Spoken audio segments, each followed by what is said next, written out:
क्या भारत में जो अभी हर जगह वक्फ बोर्ड को लेके जगह जगह पे जो है ना सांप्रदायिक घटना हो रही है। जैसे अभी बंगाल में वक्फ अमेंडमेंट एक्ट जो 2025 पास किया गया पार्लियामेंट से, उसको लेके जो है ना बहुत बड़ा जो है अभी घटना हुई।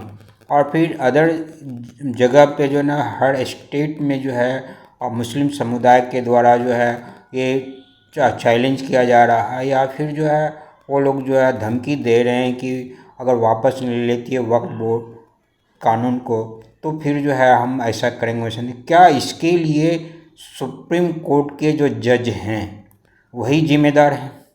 और क्या अभी जो है चीफ जस्टिस जो है खन्ना साहब वो जिम्मेदार हैं? तो इसके बारे में जो है ना बीजेपी के एक सांसद निशिकांत दुबे ने उन जो है चीफ जस्टिस जो खन्ना हैं उनके ऊपर बहुत बड़ा आरोप लगाया है। तो ये आरोप जो है ना अभी आप सुनिए, फिर हम लोग बात करते हैं।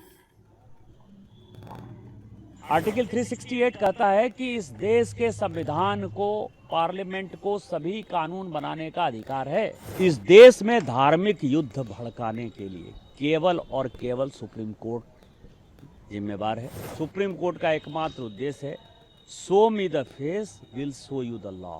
सुप्रीम कोर्ट अपनी सीमा से बाहर जा रहा है। एक ट्वीट को लेकर के बहुत ज़्यादा हेडलाइंस बन रही हैं। आपने ट्वीट करते हुए लिखा है कि अगर सुप्रीम कोर्ट ही अगर कोर्ट से ही सारे कानून बनेंगे तो कहीं ना कहीं पार्लियामेंट के दरवाजे बंद कर देने चाहिए। बंद हो जाने चाहिए ना। मैं आपको बताऊं कि एक आर्टिकल 377 था जिसमें होमोसेक्सुअलिटी जो है एक बड़ा अपराध था। अभी ट्रंप एडमिनिस्ट्रेशन आया है, उसने क्या कहा है? उसने कहा है कि इस दुनिया में दो ही सेक्स है, या तो मेल है या तो फीमेल है। ट्रांसजेंडर की उसने बात नहीं की, होमोसेक्सुअलिटी की बात नहीं की। पूरी क्रिश्चियन कम्युनिटी हो, पूरी हिंदू कम्युनिटी हो, पूरी मुस्लिम कम्युनिटी हो, पूरी बुद्ध हो, जैन हो, सिख हो, सभी ये मानते हैं कि होमोसेक्सुअलिटी एक अपराध है। सुप्रीम कोर्ट ने वन फाइन मॉर्निंग कहा कि नहीं, ये केस हम एबॉलिश करते हैं, ये आर्टिकल एबॉलिश करते हैं। हमने आईटी एक्ट बनाया। आईटी एक्ट में सबसे ज़्यादा दुखी कौन है? महिलाएं हैं, महिलाओं के पॉर्न आते हैं। बच्चे हैं, बच्चे के पॉर्न आते हैं। उनकी सेक्सुअलिटी के बारे में जो है हंगामा होता है।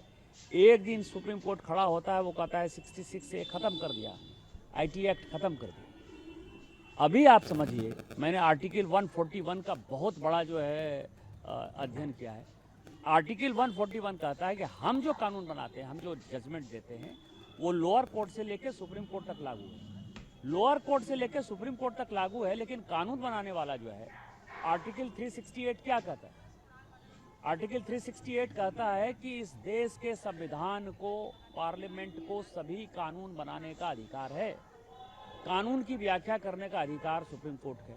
वो कह रहा है कि 3 महीने में जो है राष्ट्रपति बता दें कि क्या करना है, 3 महीने में गवर्नर बता दें कि क्या करना है, और उसके बाद आज जो है ये देश राम, कृष्ण, सीता, राधा, द्वादश ज्योतिर्लिंग से लेकर 51 शक्तिपीठ का है। सनातन की परंपरा है, लाखों साल की परंपरा है। आप जब राम मंदिर का विषय होता है तो आप राम मंदिर में कहते हो कि कागज़ दिखाओ, कागज़ दिखाओ।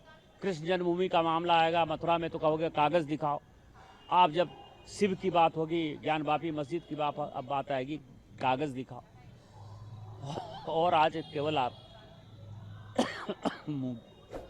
मुगलों के आने के बाद जो मस्जिद बने हैं उसके लिए कहते हैं कि आप कागज़ कहाँ से दिखाओ। इस देश में धार्मिक युद्ध भड़काने के लिए केवल और केवल सुप्रीम कोर्ट जिम्मेवार है। सुप्रीम कोर्ट का एकमात्र उद्देश्य है show me the face will show you the law.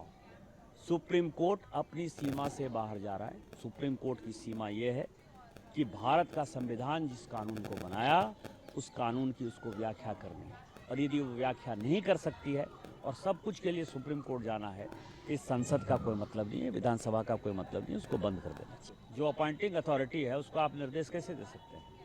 Bharat के चीफ जस्टिस का अपॉइंटमेंट भारत का राष्ट्रपति का। तो आपने देखा कि इन्होंने जो जस्टिस खन्ना जो है उनके ऊपर लगा है।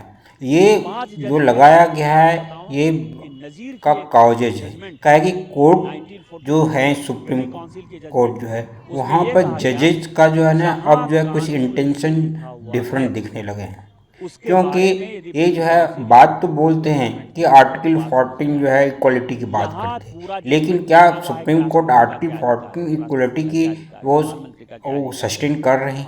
क्योंकि अभी जो देखा जा रहा है देखते होंगे कि जब हिंदू कोई केस लेके धार्मिक बेसिस पे लेके जाता है अगेंस्ट मुस्लिम, तो वो कहते हैं जाके हाई कोर्ट आप जाइए या फिर अभी पेंडिंग में रहे। जैसे अभी वक्फ बोर्ड का ही वक्फ एक्ट जो है उसको ही लीजिए, तो वक्फ जो है एक्ट जो है 1995 को चैलेंज किया गया है, लेकिन सुप्रीम कोर्ट ने कहा दिया कि आप जो है हाई कोर्ट चले जाइए। हाई कोर्ट में 140 पेटिशन पेंडिंग है।